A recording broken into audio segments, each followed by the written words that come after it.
Olá, mais uma vez, aqui estamos reunidos para refletir, eu aqui sentado, você acompanhando pela internet, esse assunto tão fascinante que demandou 5 vídeos, este é o último, sobre esse argumento, a relação entre a Igreja Católica e a salvação. Alguns dizem Jesus Cristo sim, a Igreja não. Para a salvação, apenas a minha relação com Jesus, eu não preciso da Igreja e por aí vai. E agora nós vamos tratar desse argumento e ele pode ser colocado de uma forma bem simples, à guisa de pergunta. Um não católico ou um não cristão pode ser salvo? Ou será que nós devemos afirmar que somente os católicos podem conseguir a salvação? Os católicos já estão salvos? E alguém que não é católico ou deixou de frequentar a Igreja Católica pode se salvar? E aqueles que nunca ouviram falar do Evangelho podem conseguir a salvação? E quando essa ignorância é culpável, a pessoa pode se salvar? E quando a ignorância é inculpável, a pessoa pode se salvar? E aqueles que viveram antes de Cristo, nunca ouviram falar de Jesus, do seu Evangelho e muito menos da sua Igreja, podem se salvar? E aqueles que conhecem Jesus Cristo, mas não aceitam a Igreja, podem se salvar? Desse assunto tratou um documento muito importante do Concílio Vaticano II, o último concílio ecumênico da Igreja Católica. Concílio ecumênico é uma reunião solene de todos os bispos da Igreja Católica, espalhados em todos os continentes da Terra. Esse concílio aconteceu entre os anos de 1962 a 1965. 2 textos. Lumen Gentium é a Constituição Dogmática sobre a Igreja, número 14, e a Lumen Gentium, número 16. A Igreja responde a todas essas questões de forma muito eloquente. Vamos ao primeiro texto, Lumen Gentium, capítulo 14. O Sagrado Concílio volta-se primeiramente para os fiéis católicos. Fundado na Escritura e tradição, ensina que esta Igreja, peregrina sobre a terra, é necessária para a salvação. Com efeito, só Cristo é mediador e caminho de salvação. E Ele torna-se-nos presente no seu corpo, que é a Igreja. Ao inculcar expressamente a necessidade da fé e do batismo, confirmou simultaneamente a necessidade da Igreja, para a qual os homens entram pela porta do batismo. Pelo que não se poderiam salvar aqueles que, não ignorando ter sido a Igreja Católica fundada por Deus, por meio de Jesus Cristo como necessária, contudo, ou não querem entrar nela, ou nela não querem perseverar.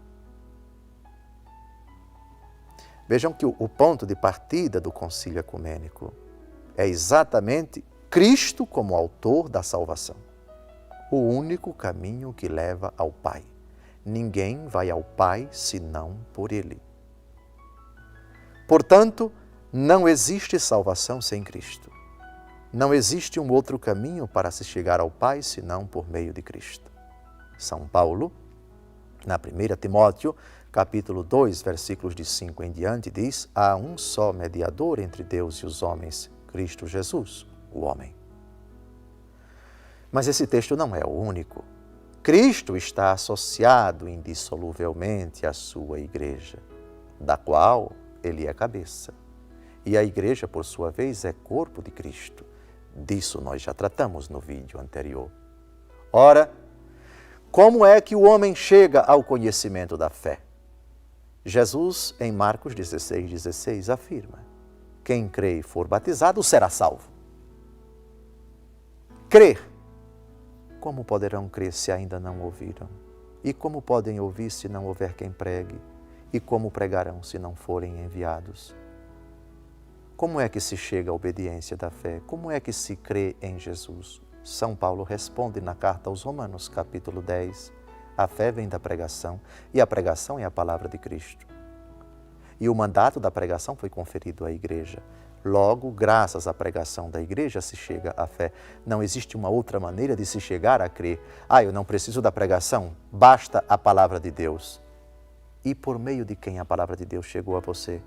Qual foi a instituição que escreveu isso, que discerniu isto, que definiu quais os livros inspirados que comporiam esta que é chamada de palavra de Deus? A igreja. Depois, o batismo. Quem crê e for batizado será salvo, disse Jesus. Quem é que confere o batismo? Que salva. Quem não crê será condenado. Quem crê e for batizado será salvo, quem não crê será condenado. É por meio da igreja que somos batizados. É por meio da igreja que atravessamos essa porta de todos os sacramentos, que é o sacramento do batismo, a porta de entrada da família de Deus, a porta de entrada da salvação. Batismo e fé. Fé e batismo. Quem crê e for batizado será salvo. Repito de novo as palavras de Jesus. Marcos capítulo 16, versículo 16. Por isso não se pode falar de fé sem igreja, como não se pode falar de batismo sem igreja. Duas realidades que Jesus considera imprescindíveis para a salvação. De novo, quem crer e for batizado será salvo. Logo, diz o texto, diz o Concílio Vaticano II, não poderia se salvar aquele que, não ignorando que a Igreja Católica foi fundada por nosso Senhor Jesus Cristo, que ela é depositária dos meios de santificação que o próprio Jesus instituiu e confiou à mesma Igreja, e de pregai, e de batizai, e de dispensai os meios de santificação, e de levai, sede portadora dos meios de salvação para todos os homens. Quem, sabendo que Jesus instituiu a Igreja, e sabendo que ela é dispensadora dos meios de salvação, não aceita a Igreja, se recusa a receber os meios de santificação oferecidos pela Igreja e se recusa a participar dessa mesma Igreja. Quem vos ouve, a mim ouve. Quem vos rejeita, a mim rejeita. Lucas capítulo 10, versículo 16. Rejeitou a Igreja, está rejeitando o próprio Cristo. E isso não foi a Igreja quem disse, foi o próprio nosso Senhor Jesus Cristo. Portanto, é de extrema gravidade saber que Jesus fundou a Igreja, saber que a Igreja é a depositária dos meios de santificação, saber que por meio da Igreja se chega à obediência da fé, se crê em Jesus, graças à palavra que foi constituída pela Igreja, que é tutelada pela Igreja, que é palavra da Igreja, que é palavra protegida, defendida, explicada, perscrutada e proclamada pela Igreja, e que a mesma Igreja foi querida por Cristo e que ela é instrumento necessário de salvação, é sacramento de salvação, e se recusa tal coração a aceitar esta instituição que foi querida por Deus, não é possível que essa pessoa se salve. De novo, Lucas 10, 16. Quem vos ouve, a mim ouve. Quem vos rejeita, a mim rejeita. E, finalmente, o último texto do Concílio Vaticano II, do capítulo 16, um outro texto também formidável acerca da salvação fora da Igreja Católica. Aqueles que ainda não receberam o Evangelho estão, de uma forma ou outra, orientados para o povo de Deus. Em primeiro lugar, aquele povo que recebeu a aliança e as promessas, e do qual nasceu Cristo segundo a carne. Povo que, segundo a eleição, é muito amado por causa dos patriarcas, já que os dons e o chamamento de Deus são irrevogáveis. Mas o desígnio de salvação estende-se também àqueles que reconhecem o Criador, entre os quais vêm, em primeiro lugar, os muçulmanos, que professam seguir a fé de Abraão e conosco adoram o Deus único e misericordioso, que há de julgar os homens no último dia. E o mesmo Senhor nem sequer está longe daqueles que buscam na sombra e em imagens o Deus que ainda desconhecem, já que é Ele quem a todos dá vida, respiração e tudo mais. E como Salvador, quer que todos os homens se salvem. Com efeito, aqueles que, ignorando sem culpa o Evangelho de Cristo e a sua Igreja, procuram, contudo, a Deus com coração sincero e se esforçam sob o influxo da graça, por cumprir a sua vontade, manifestada pelo ditame da consciência, também eles podem alcançar a salvação eterna. Nem a divina providência nega os auxílios necessários à salvação àqueles que, sem culpa, não chegaram ainda ao conhecimento explícito de Deus e se esforçam, não sem o auxílio da graça, por levar uma vida reta. Depois de considerar nesse texto formidável as duas condições das duas outras religiões monoteístas e reveladas, a saber, o judaísmo e o islamismo, o concílio trata daqueles que, sem culpa, nunca ouviram falar do Evangelho. De fato, antes de Cristo, todos os integrantes da humanidade, sem culpa, nunca ouviram falar do Evangelho. Só existe Evangelho depois do mistério da encarnação, no tempo, há 2000 anos atrás. E depois, após o mistério da encarnação, o concílio contempla aquelas pessoas que, sem culpa, nunca ouviram falar do Evangelho, nem da existência da Igreja, nem da necessidade da Igreja. Pois bem, aqueles que desconhecem, sem culpa de sua parte, a pessoa de Jesus como Senhor e Salvador, e desconhecem também a Igreja, podem conseguir a salvação se procuram viver uma vida reta, seguindo os ditames da sua consciência, praticando aquilo que eles entendem, eles concebem como bem, e evitando aquilo que eles concebem como mal, não sem o influxo da graça de Cristo.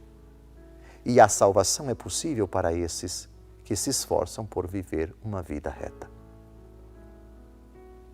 Assim, a palavra de Deus se estende como possibilidade de salvação, ainda que desconhecida explicitamente.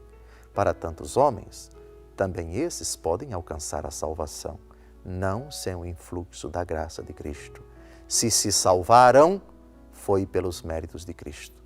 Ninguém vem ao Pai, senão por mim.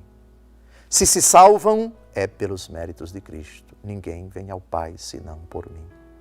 Se hão de se salvar, será pelos méritos de Cristo. Ninguém vem ao Pai, senão por mim. Ordinariamente, a salvação chega aos homens por meio da Igreja. Mas a Igreja não é o único instrumento de salvação. Deus tem caminhos misteriosos, Deus tem mecanismos desconhecidos, Deus tem dispositivos que não estão ao alcance da nossa compreensão, meios misteriosos, caminhos desconhecidos à nossa razão, até à nossa fé, por meio dos quais Ele pode conduzir os homens à salvação. De qualquer forma, ninguém se salva senão por meio de Cristo. Ainda que tais pessoas, se elas soubessem que havia um Cristo, elas buscariam, elas aceitariam, porque são pessoas retas, porque são pessoas esforçadas, abnegadas na prática do bem, ainda que esse conceito possa oscilar de cultura para cultura, de povo para povo. Mas eles, sem culpa, nunca tendo ouvido falar do Evangelho, buscam o que o seu contexto considera de reto, de justo, de louvável, de honrado, de louvável, de edificante, de virtuoso, podem conseguir a salvação. Concluo com esse vídeo, essa série de vídeos dedicada a essa questão tão fascinante, Jesus Cristo e a Igreja e a salvação. A Igreja Católica e o seu papel no processo de salvação, o processo de redenção, o desejo de Deus de salvar todos os homens, de levar todos os homens ao conhecimento da verdade. Desejo que, tendo refletido esses vídeos, você, católico afastado da Igreja, se aproxime dela. Ela abraça você com todo carinho. Convida você ao sincero arrependimento por ter se distanciado daquela que a palavra de Deus chama de mãe. Ela é a Jerusalém Celeste e ela é a nossa mãe, diz a carta de São Paulo aos Gálatas no capítulo 4. A Jerusalém Celeste, a nossa mãe. A mãe que gerou você na fé. A mãe que fez você renascer para a vida nova pelo batismo. A mãe que alimentou você com a Santa Palavra.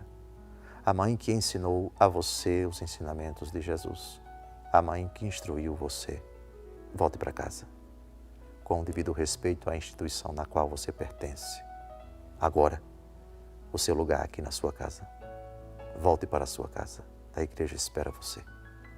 Abra o seu coração, antes de tudo, à palavra de Deus, que foi aqui citada nesses 5 vídeos abundantemente. Volte para casa. O seu lugar é aqui. Jesus instituiu uma única igreja. Nossa fé católica professa. É a Igreja Católica Apostólica Romana. Mas as outras instituições não pensam nisso. Deixe as outras pensarem aquilo que elas quiserem. Esse é o pensamento católico. Essa é a doutrina católica. Esse é o ensinamento constante da Igreja Católica. Volte para casa. E se puder trazer outros consigo, traga. Traga, porque aqui há lugar para todos. O seu lugar é no seio da mãe. É no regaço da mãe. A Santa Mãe Igreja, a Santa Igreja Católica Apostólica Romana. Aceite a minha bênção em nome do Pai, do Filho e do Espírito Santo. Amém.